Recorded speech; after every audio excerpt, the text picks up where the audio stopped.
연세사랑병원 공장식 수술 증언 나왔다. 수술 기록지와 다른 의사 집도.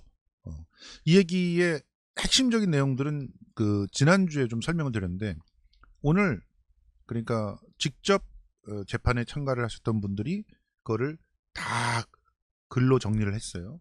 정리를 하고 그 주고받은 그 구체적인 내용들이 전부 다 이 문화저널 20일에 소개가 됐기 때문에 이거를 좀 알려드릴게요. 보세요. 연세사랑병원 고용곤 원장이 실제로 다 집도를 못하니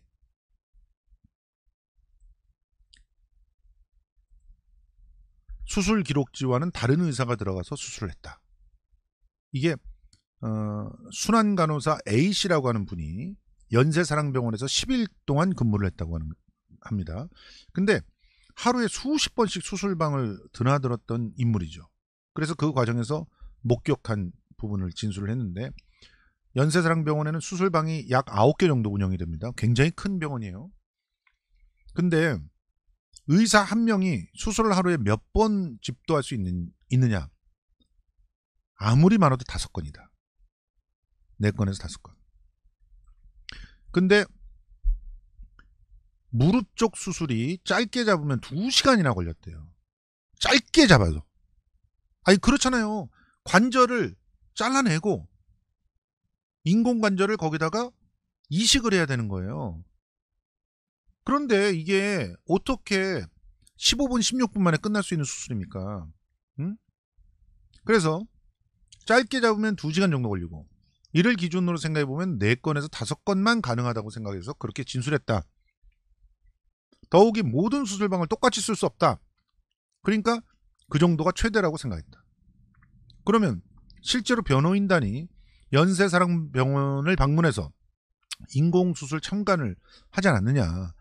30분밖에 안 걸렸다. 2시간인 시간이 어떻게 나오냐. 자, 수술이 30분 정도 진행된다고 피고인 측 변호사가 말했는데 수술방에 의사가 입장해서 나갈 때까지 시간이냐? 그랬더니 아니다. 의사가 직접 수술방에 들어와서 수술하는 시간만 2시간이 걸렸다. 근데 이 30분이 걸렸다고 해도 1년에 3,000건을 수술하는 게 가능하겠습니까, 여러분? 30분씩 무슨 사람이 기계가 아닌데. KS 별별님 너무 감사합니다. 쿠팡의 엘레오틴 슈퍼멘틀리 9만원대인데 직접 전화하면 얼마나 저렴한가요? 정확히는 모르지만 한 10,000원 정도는 싸게 주시는 걸로 알고 있습니다. 상담해 보고 주문을 하시기 바랍니다. 30분만 걸렸다 그래도 하루에 몇 건이나 가능하겠어요? 1년에 3,000건이 되려고 그러면 한 달에 못해도 250건이에요, 하루에. 아니, 한 달에.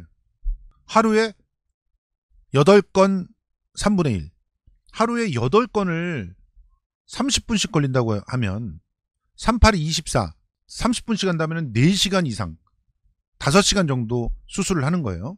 물리적으로는 가능할 것 같지만 근무하는 시간이 아침 9시부터 저녁 6시까지입니다. 점심시간 빼고. 그러면 딱 8시간이에요.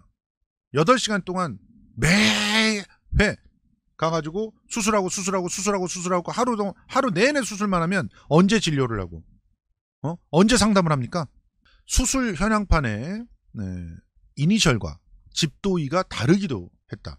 그러니까 연세사랑병원 고용곤 원장이 실제로 다 집도를 못하니 수술 기록지와 다른 의사가 들어가서 수술했다. 수술 현황판이 있었다는 거예요. 수술 현황판에는 그 고용곤 원장 이렇게 써놓고 실제로 들어가 보면 수술 현황판에는 집도의의 영문 이니셜이 적혀 있는데 그게 고 원장이 아니었다는 거죠. 그러니까 다른 사람이 들어가서 한다는 거예요. 겉으로는 계약을 해놓기는 고용곤 원장이 수술한다고 계약을 해놓고 그래놓고선 다른 사람이 들어왔다는 거예요. 심지어는 수술을 하는데 고용곤 원장을 마주친 적도 없어. 수술실이 9개나 10개나 있으니까 본인이 있었던 수술방에 고 원장이 없었다 해서 수술을 안 한 건 아니지 않느냐? 그랬더니 그럴 수 있다. 그렇지만 적어도 나는 본 적이 없다. 그럼 열흘 동안에 이분은 단 한 번도 고 원장과 수술을 안 한 건데 그게 가능할 것인가? 한 집도의가 3개 이상의 수술방을 오가거나 의료기기 영업사원의 대리수술을 방조하는 행위는 건강보험 저수가 매출 증대 등의 이유로 결코 정당화될 수 없다. 전공의 협회에서 이렇게 얘기했어요. 직접. 그리고 아예 전공의 중에 하나는 의료 보조 행위를 의사가 아닌 사람이 하는 것도 원래는 문제다. 그래서 이분들은 이제 PA 간호사 제도도 없애야 된다고 얘기하는 분들 아닙니까?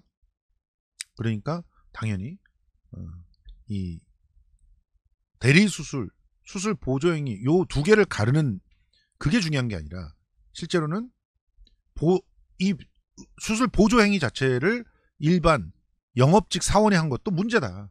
이것도 의료법 위반이다. 이런 식으로 일갈하고 있는 그런 상황입니다. 재판을 통해서 사실상 의료법을 위반한 것은 확인이 됐고요. 그리고 그분들이 보조적 행위를 했다 그래도 실제로 한 행위들은 보조적 행위라고 보기가 어려운, 아니 의료기기를 들고 사람의 신체 부위를 갖다가 막 이렇게 쑤시고 그랬는데 이 부분을 간호사들이 해도 뭐라고 하는 그런 상황에서 용납을 할 수 있겠습니까? 법대로 문제를 삼아야 되는 것 아니겠습니까? 이 방배경찰서에서 연세사랑병원의 줄기세포 수사도 아주 자기 멋대로 했다는 거예요. 지금 연세사랑병원이 그 홍보하는 그런, 지금도 연세사랑병원 이렇게 치면은 보건복지부가 관절 전문병원으로 인가를 해줬다고 나와요. 그리고 거기서 엄청난 홍보성 기사들을 많이 뿌려댑니다. 그래서 기레기들이 아주 그냥 이 연세사랑병원을 갖다 빨아주는 기사들을 덮어놨어요. 그런데 실제로는 자가지방에서 나온 기질혈관 분액 관절강내 주사를 하는 것을 SVF라고 해요. 이게 사실은 어렵게 말이 돼 있는데 자가지방에서 줄기세포를 추출해요. 그래서 그걸 배양을 해. 그렇게 배양을 해가지고 관절강에 주사를 해가지고 그 줄기세포들이 이렇게 연골처럼 이렇게 변화해서 그래서 치료를 하는 그런 형태라는 거예요. 연골이 재생이 된다는 거예요. 근데 연골 재생이라는 문구를 쓸 수가 없어요. 줄기세포라는 말도 실제로는 신의료기술로 이제 통과가 된 현재에도 이게 허용이 안 돼요. 왜냐면은 보건복지부 고시 범위를 벗어나 있기 때문이죠. 그러니까 이 줄기세포 시술이 정말 효과가 있는지 충분하게 임상적으로 확인이 되지 않았고, 그런 상태에서 이 광고를 할 때 당시에는 이 치료가 신의료기술로 인정조차 되지 않았다는 거예요. 그런데 이걸 한 거야. 그래서 이 부분에 대해서 여전히 지금 논란이 되고 있는 그런 상황인데, 이게 지금 연세사랑병원에서는 굉장히 주요한 그런 어떤 시술인 것처럼 또 선전이 되고 그거를 환자들한테 일종의 광고를 하고 있다는 거죠. 방그리님, 치아 신경치료 받았는데 너무 아파서 주의할 점이 있으면. 치아 신경치료는 지금 박사님도 안 계셔가지고 저희들이 말씀드릴 수가 없지만요. 저도 신경치료를 갖다 받은 적이 있었는데, 일단은 술이나 담배 같은 걸 하지 않으시고 염증이 생기지 않게 하시는 것이 굉장히 중요하다고 생각이 됩니다. 일단 직접 치과에 좀 얘기를 해보시면 좋을 것 같습니다. 아니, 이 병원이 고 신해철 씨를 죽인 병원은 아닙니다. 신해철 씨를 죽인 병원이 대리수술로 유명했던 병원이라는 거예요. 그래서 신해철 씨의 그 위에다가 이렇게 밴드를 묶는 그 수술 있잖아요. 그 수술도 대리수술로 진행이 됐던 거 아닌가 하고 의심이 되었답니다. 그때 당시에. 그런데 그것을 풀어주면서, 그러니까 부작용이 있어서 그거를 풀어주면서 의료 수가를 받을 수가 없잖아요. 그러니까 뭐 췌장을 뗐더라, 뭐 이런 얘기가 나오지 않았습니까? 유명한 사람일수록 유명한 어떤 의사들을 찾아갑니다. 실제로 그때 신해철 그 같은 경우도 JTBC에서 하던 그 의사들이 막 개떼같이 나와서 하던 예능이 있잖아요. 그 예능에 그 단골 출연을 해가지고 굉장히 잘 알려져 있던 그 의사를 찾아간 건데, 그래도 병고를 당할 수밖에 없었고요. 지금 이 연세사랑병원이라는 것도 굉장히 많은 데서 이제 홍보를 하고 또 TV에 출연도 하고 하는 그런 병원이에요. 그렇기 때문에 더욱더 엄격하게 언론이 감시를 해야 되는데, 언론은 돈 받고 홍보 기사를 써주고 있다. 그래서 이 줄기세포 수술 같은 경우도 그때부터 이미 시술이죠. 정확히 말하면 관절광내 주사만 하는 거니까. 그러니까 정확히 말하면 그때 불법적인 광고를 전부 다 사실 기사를 통해서 했다. 이렇게 정리를 할 수 있습니다. 정말 안타까운 일이 아닐 수 없고요.